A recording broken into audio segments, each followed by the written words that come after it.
Hey there, YouTubers. All right, so this is the Asus Prime B660 Plus D4 macro view video.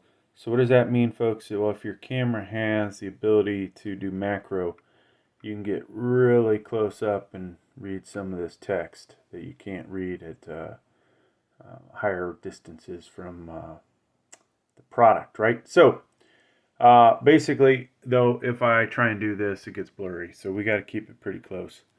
So where we're going to start is the lower left-hand corner.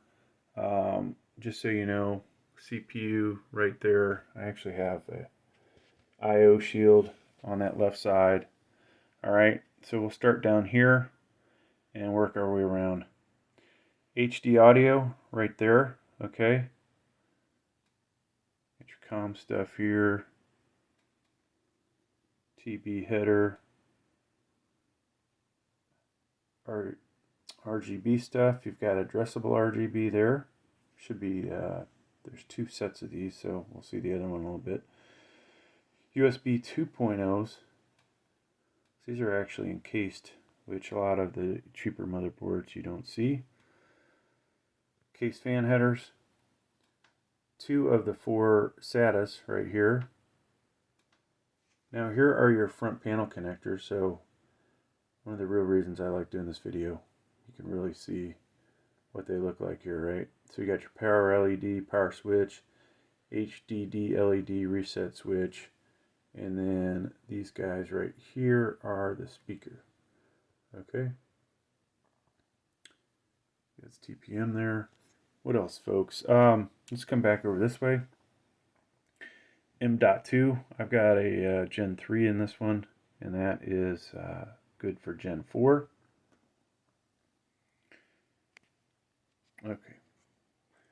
What is this PCIe? So one of the nice things about doing this, if it's labeled, and it might be covered up,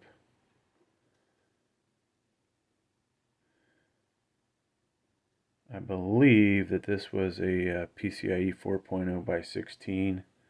If I remember correctly, this motherboard has 2 of them. This little guy here, though, is a PCIe 3.0. You can see Gen 3 there, G3. Oh, I'm glad I noticed that's where it is.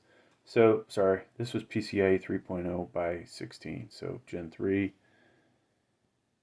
Some of my motherboards have 5.0, 4.0.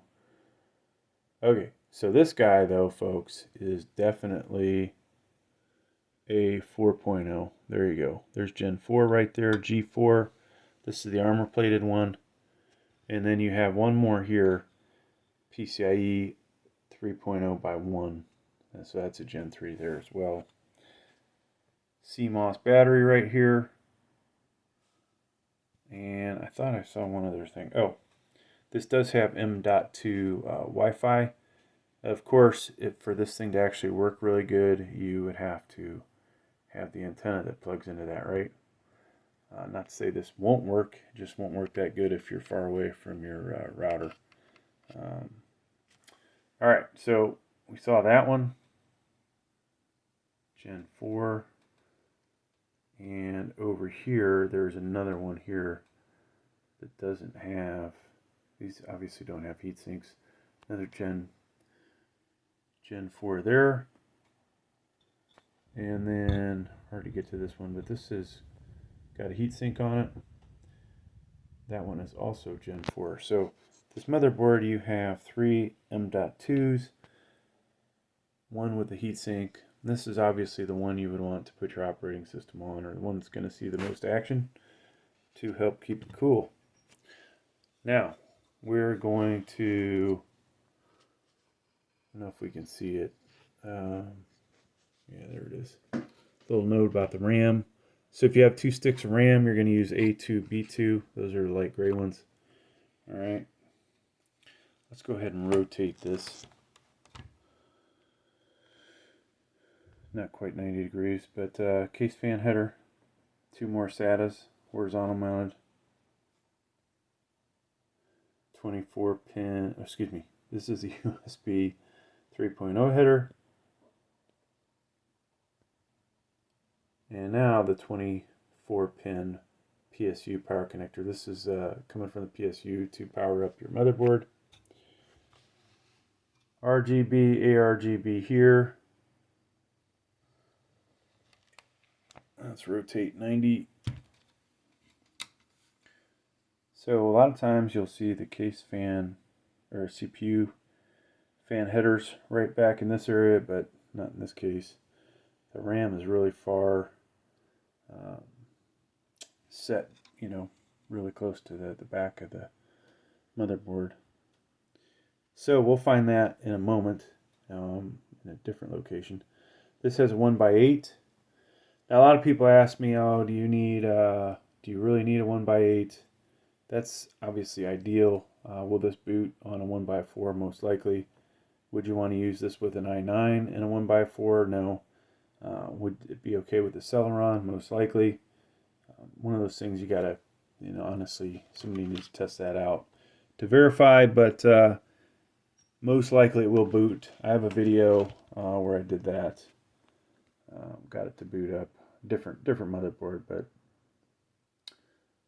HDMI, DisplayPort, VGA. Then you have USB 2.0s, 3.2. I think that's Gen 1, Gen 2, Type-C Charlie connector. This should be Ethernet 2.5 if I remember correctly. You have a line out headphone, microphone. This does not have Wi-Fi. And then over here, folks, is your CPU fan, and if you have a water cooler for the other one. So there you go, folks. The only thing we didn't call out, obviously underneath the CPU cooler, is where your CPU is going to go. This one has minimal heat sinks on it, as you can see. Better than nothing though, right? There's a lot of cheap B660s, B660Ms out there that don't have as good of heat sinks as this one. Thanks for checking out the video. Please like, please subscribe. Thank you.